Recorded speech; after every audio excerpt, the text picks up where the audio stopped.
Hi, thanks for tuning in to my official channel, Reverend MeeLing. I've been known by many names, Reverend MeeLing, Reverend Susan MeeLing, Lady MeeLing. Notice a pattern of behavior there.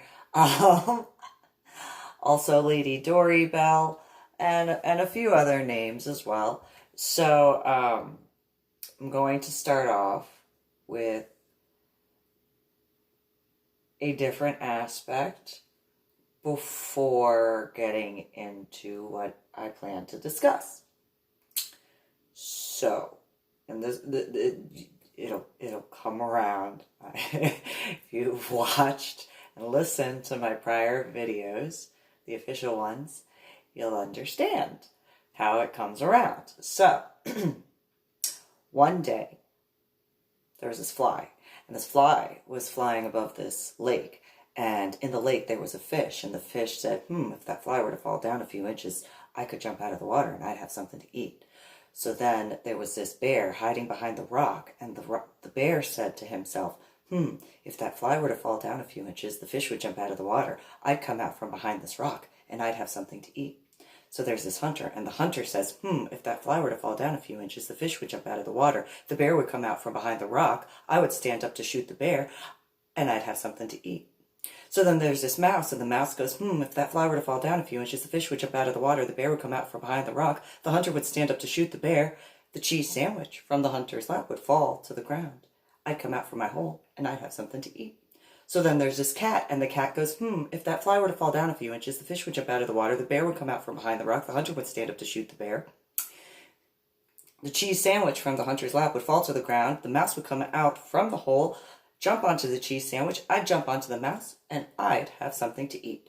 Lo and behold, the fly fell down a few inches, the fish jumped out of the water, the bear came out from behind the rock, the hunter stood up to shoot the bear.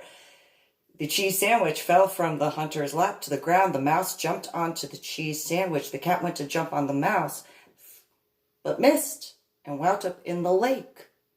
What is the moral of the story? As the fly falls down, the pussy gets wet. So, where could I go from there? Quite a few places. Nonetheless, so I was messaging back and forth with someone that I knew, specifically his little brother from high school in Illinois. And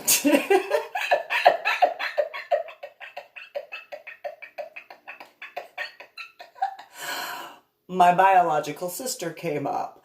And so it just worked out that way.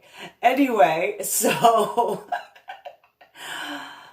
in the messaging discussed certain aspects in regards of my biological sister had gone through years of professional dance training, meaning ballet, tap, jazz. She actually got into point dancing. And my biological mother, which of course would be Patricia's biological mother, also was like, so for me, Anna had said I needed to be a cheerleader, which those who knew me in New Jersey, knew me in Illinois, and knew me after my head injury on Palm Sunday in 2000, could very much see a difficulty in regards to that by a lot, especially in reference to my personality.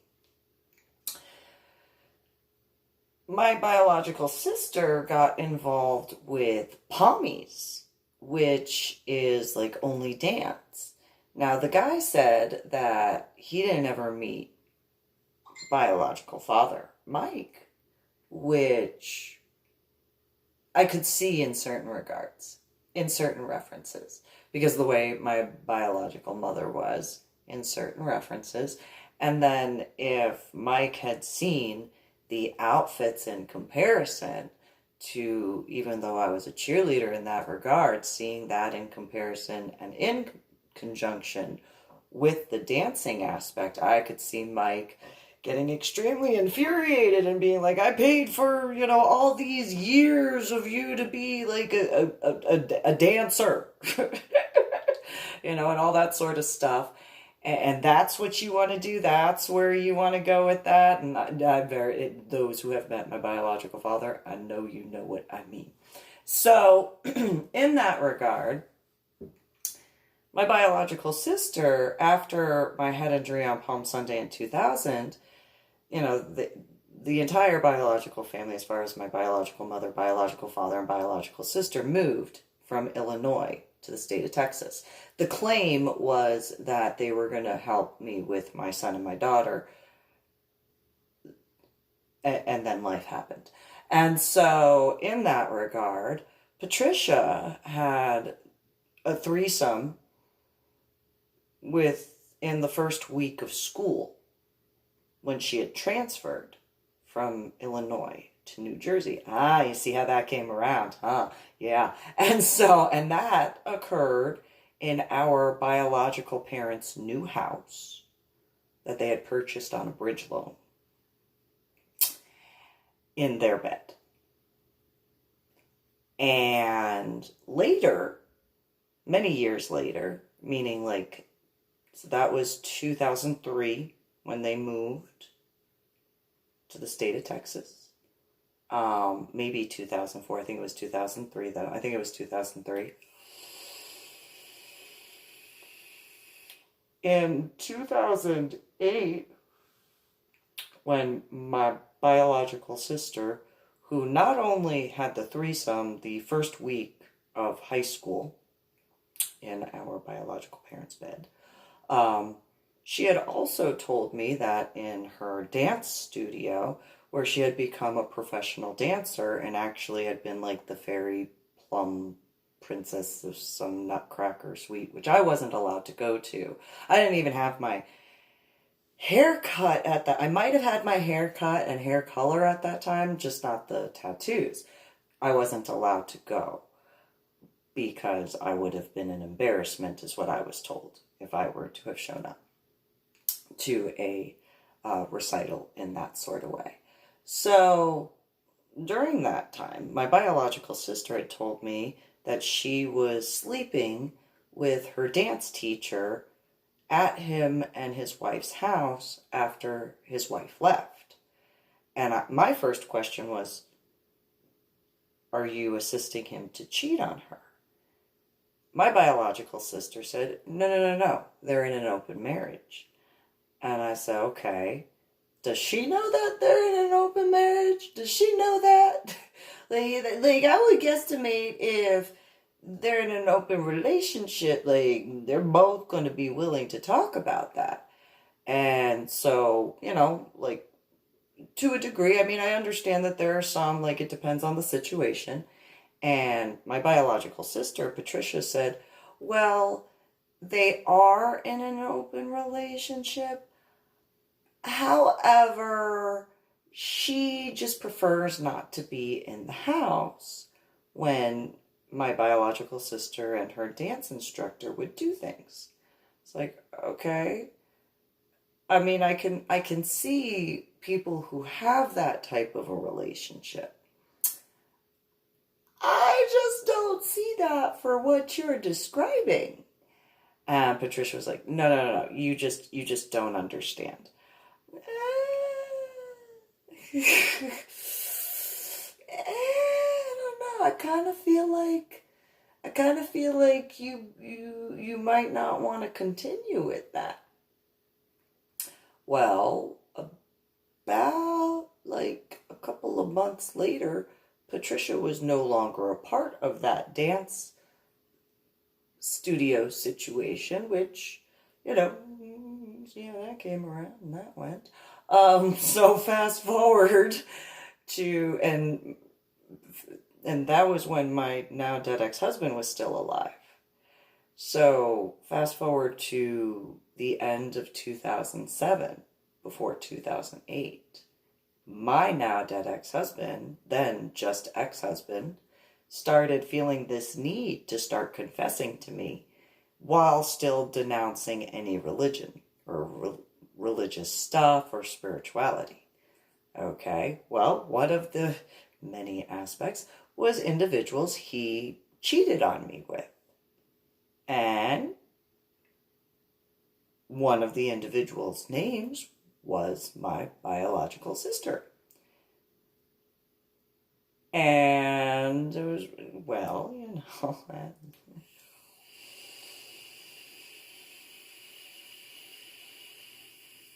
can't change that now. So, even though other aspects, it was what it was. And so, later, in reference to after my now dead ex-husband died, I was in a different part of the city and I hadn't seen him in 2 days, or had contact with him. Let me also add that.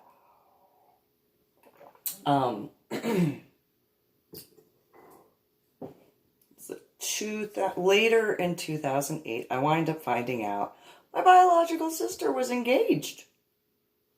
Oh, when did you start dating somebody? When did that happen? And I had to force, essentially, the truth out of her to find out that she had been dating this guy for like a couple of years. Oh. Okay. Does Mike and Anna know? And Patricia said, oh yeah, they know. They met him. Oh. When did they meet him? Oh, years ago. Oh. Were we talking? Yes. Oh.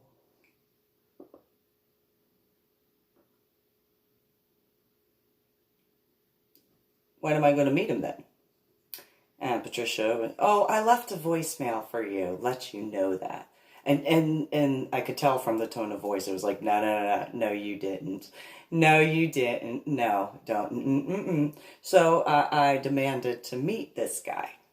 And I'm like, her response was, yeah, well, you live in Carrollton, Texas now? And so they live in San Marcos, Texas. It's like, I think I can handle the drive.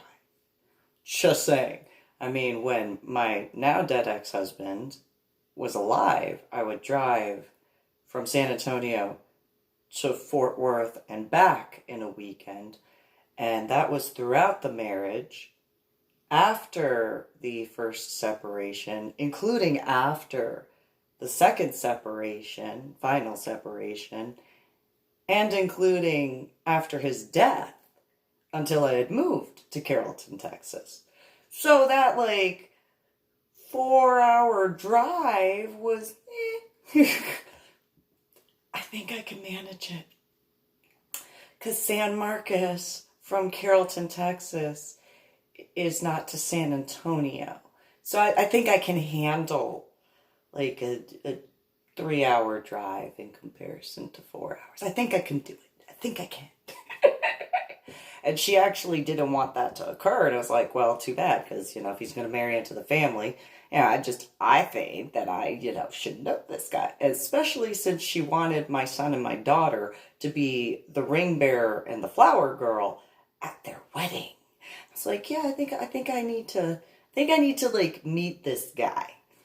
And so we had met in the Starbucks in the San Marcos outlets. Well, on the other side of the San Marcos outlets.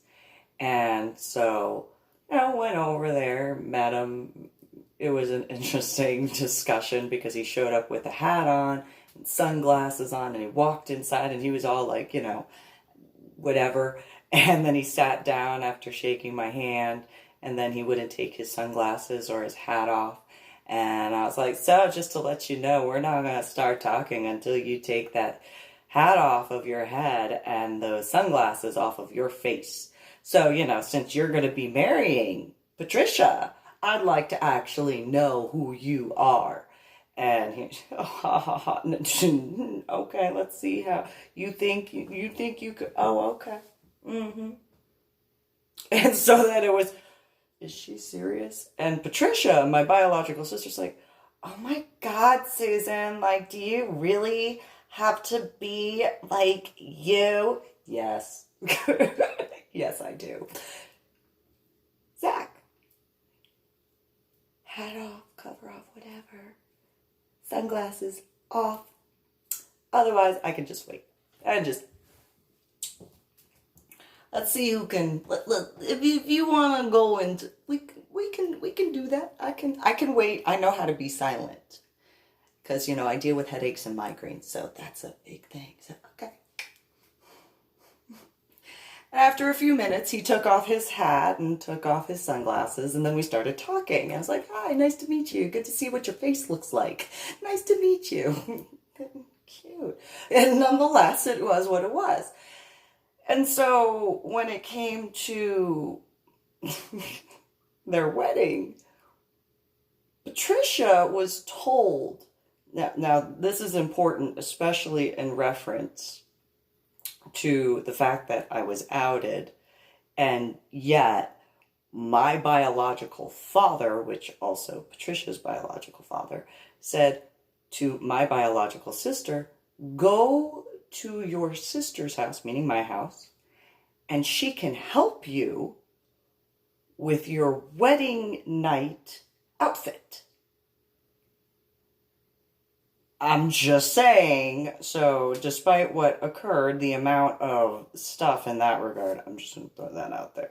So, Patricia showed up to my house. I opened one drawer. One drawer. The entire dresser that I had was nothing but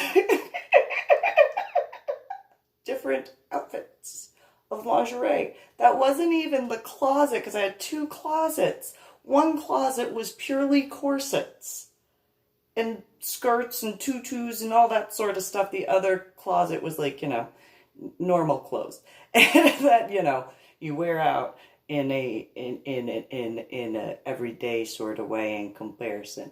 And so I open up one drawer. My biological sister, those who have seen her, her eyes got round, and it was like, I've never seen so much white around your eyeball. Wow. And she looked at my drawer, just one drawer, and she was just, oh my God, Susan, do you really have that much lingerie? Really? Really?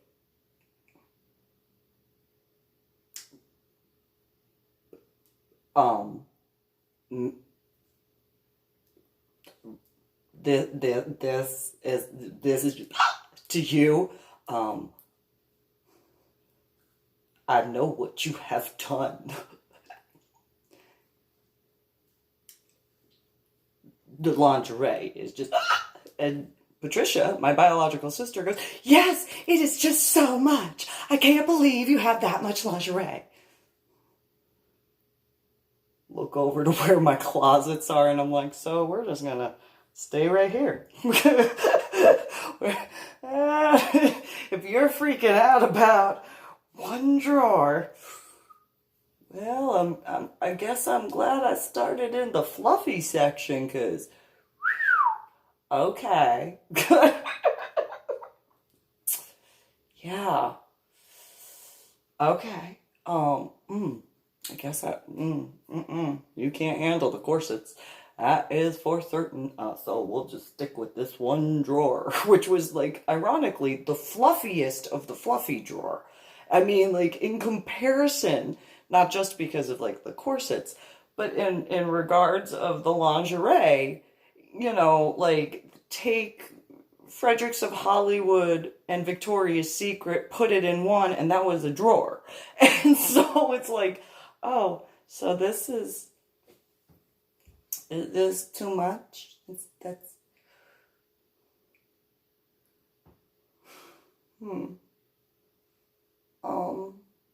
I don't have that much now in comparison. But nonetheless, it's just, I cannot show you my corsets. Nope. and this isn't even the risque lingerie. This is like the drawer that I had open was like the negligees and stuff. It wasn't even like the bra panty like matching sets with like garters and thigh highs. Like no. It was just the negligees where stuff was covered. And no. And whew, Patricia, again, I know for a fact, especially back then, not that it's any different now, I know your numbers are much larger than mine, because at that time, I hadn't even hit the double digits yet. I only recently hit the double digits a couple of years ago. This is the 4th of June in 2020. I was born in 1982 and I grew up in New Jersey, walking around in the 5 boroughs of New York, and Pittsburgh and Pennsylvania. I left New Jersey as a virgin. I didn't lose my virginity until after my 16th birthday. So, and she moved to the state of Texas before she was 16. And then the first week of high school. So, please do not look at me like this little drawer right here. Compared to what you've done and who you've done, please. No. And you've been to college, please don't. Please, no. No. I cannot show you that closet at all, whatsoever. That closet is a no-go for you, Patricia. That's a no-go. That is a, I can't even show you any of the other drawers. I can only show you this drawer because this is the fluffiest drawer, the softest drawer, I can't even show you my tools yet. Woohoo! And, I don't know. And so Patricia, standing there, and I pull out this pink negligee, and it went about to like where this part is. Though on her it would have been a little bit lower because of this area, and so it would have been actually like down there.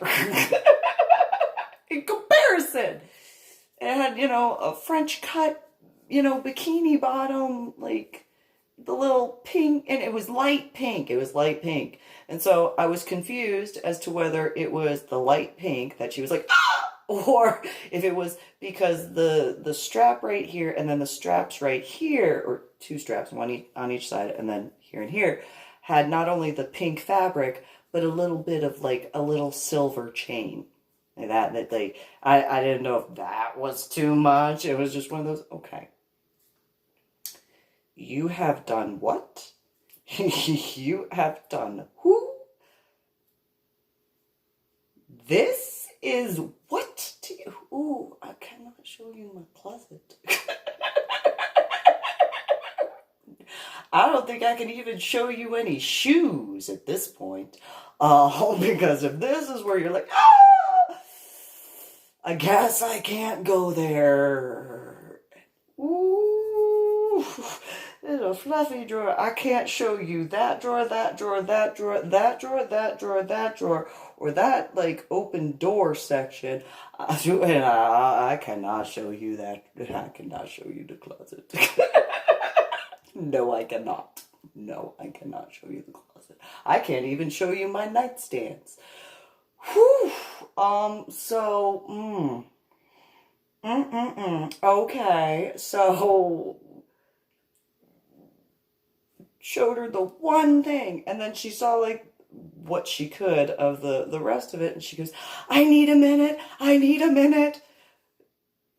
For what? She goes, oh my God, Susan. Yeah, what? Oh, I can't just, oh. And then she ran out the door to my bedroom, and I just went to my closet. I was like, I went in specific the closet that had all my corsets in it. Just looking, and I'm like, maybe, no, no, ooh, no. And just, no, no, that, I can't believe that bitch is so like, over. Okay. Well, after going through all that, and then I go back out into my bedroom, and she hasn't returned yet. And then I look at the clock, and it's been like 45 minutes to an hour. Did that pink negligee really fuck her up that bad? Alright. So I go out of my bedroom, go down the hallway. Patricia, hello. And my front door was open.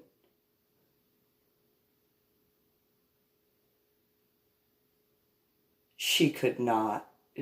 No, no. This, I must be seeing things. She must be having a cigarette. She knows we can smoke out on the patio if she's going to smoke.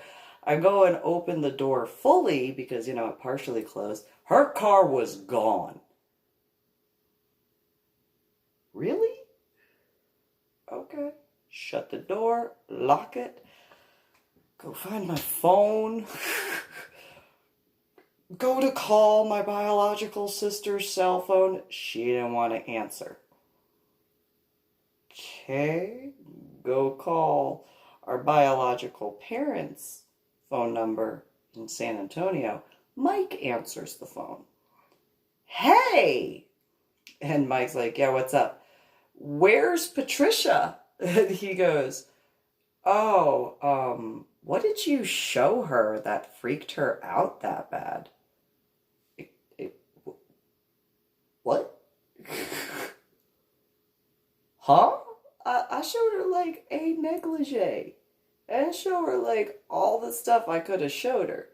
And Mike was like, yeah, well, whatever you showed her threw her so off kilter that she had to leave.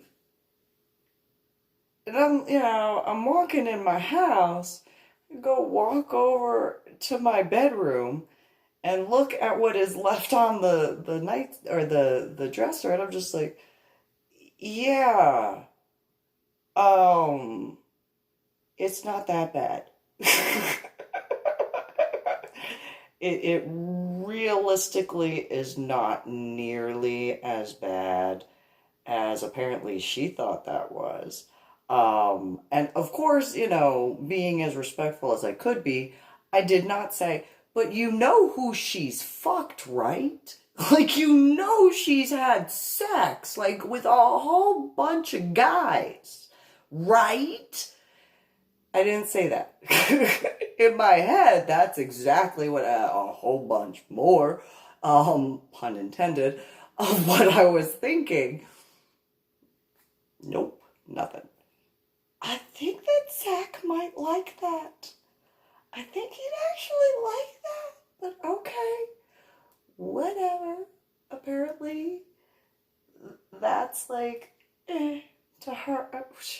I think Zach, I mean, he's probably seen her in less, so, what's, being realistic here, just, okay, whatever. That's so horrible. Oh, okay. Put it away. And mind you, all the stuff still had tags attached.